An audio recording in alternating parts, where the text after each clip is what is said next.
Hey, it's Becky from Patchwork Posse. Today, I am going to share how to change your rotary blade on your rotary cutter. Something so simple, but we tend to put it off until the very last when we are screaming at our rotary cutter. So, to avoid that, let's go ahead, have you check your rotary blade and give it a new blade so you can get back to cutting perfectly. So I just got new blades and I thought, you know, it's always good to review how to change the blade on your rotary cutter. And so this is a super simple video, but you might find it helpful and a great reminder on how this works and why you should change your blade more often than you actually plan on.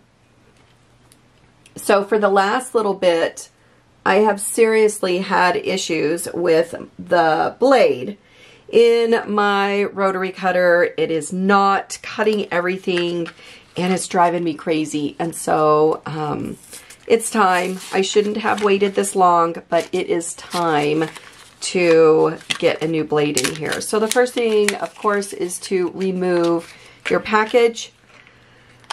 This is the blades, and as you can see, I use the Olfa 28 millimeter. I like the small ones. I do have the large blade as well, and this is great for using like on Stripology rulers or the June Taylor strip ruler, the box bag templates or things like that. So the large rotary is great, but for everyday quilting, I tend to use the small one. It goes around curves perfectly. So the first thing you're going to do is loosen up and take this large bolt off. Now you want to make sure that I have my finger on the other side to give counter pressure to this, because I'm going to be twisting this righty-tighty, lefty-loosey, so I'm going to be twisting it to the left to remove this. Now, be careful because there's a little piece in here and you don't want to just go dump this off. So I'm going to remove this, and you are going to find kind of this washer that is a little wiggly. Wiggly mean it's not flat. So this is a look at the washer.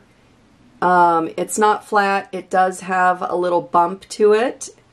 And this is what is next after. So I'm going to put these in order. I've got my bolt here. I've got my little washer here.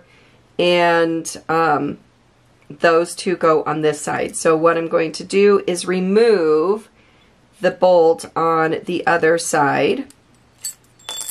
And that is going to let the blade come out. Now with this blade, you need to be very careful because even though it's dull for cutting fabric, it is not dull, and it can still cut you pretty well. So when picking this up, just be very careful with this. And we want to get rid of the blade or to store it properly. So what I've done in the past is I have had these containers and I keep them and I put a big X on here. So I've got this one container and it says new, but I tried this blade that I have inside here and it is worn out and old and dull. So what I'm going to do is mark this so it doesn't say new anymore, cross this off and put a big X on it. That way all my dull blades can go inside a container if I want. I'm going to take just a Sharpie marker and I am going to put an X on my blade. So before I even put it anywhere, I'm going to put an X on this thing because I don't want to grab this blade later thinking it's a good one, because I have this which is labeled new and I thought it was a good blade and it really is not. So I have this marked X. I'm going to take a sticky notepad, and on the sticky part, I'm going to stick it to that rotary blade, And now I can grab that. So I don't have to pick it off with my fingernails. I don't have to cut my fingers. I can just grab this. I can wrap it a few times in my paper. I can tape this closed so it doesn't fall out. And then I can place this in the trash. So if I don't have a container to put this in, now it is wrapped properly and it's not going to cut somebody's finger when they're digging through the trash on this blade. So I'm going to set this aside, and again, I can mark this, put a mark on here like a big X, because I want to know that it is not good. I don't want to use that ever again. So I'm going to open up my new container. And this has my new blade in it. Again, these are just stacked. Be very careful. Don't cut your finger on the side.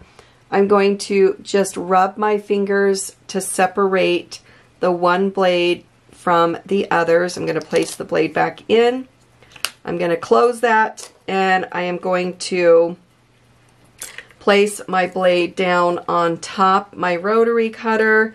Now I've got my little bolt, and I'm going to move this around until I can get that to go down inside the hole. So I'm going to push. So I'm going to close it. I don't want this open. I want it closed. And again, I'm going to place my finger on this bolt. I'm going to turn it upside down. And because I've closed it, none of the blade is visible. I'm going to place my washer that is a little wiggly on top. And I am going to put my bolt right on here. And of course, now we're going to go opposite. So it is righty-tighty. So we are just going to tighten this down until it stops. There we go. And now we are ready to use. So give this a good try. If you have tightened this too much, you are going to have a hard time opening and closing your blade. So make sure you can still open and close it well. And that is how you replace the blade on your small Olfa rotary cutter. I hope you find that helpful. Even though this is super basic, it's just a great reminder to check the blade often. If you start seeing snags in your fabric or it starts skipping cuts, just go ahead and replace it. This pack comes in a pack of 5, so I've got 4 more.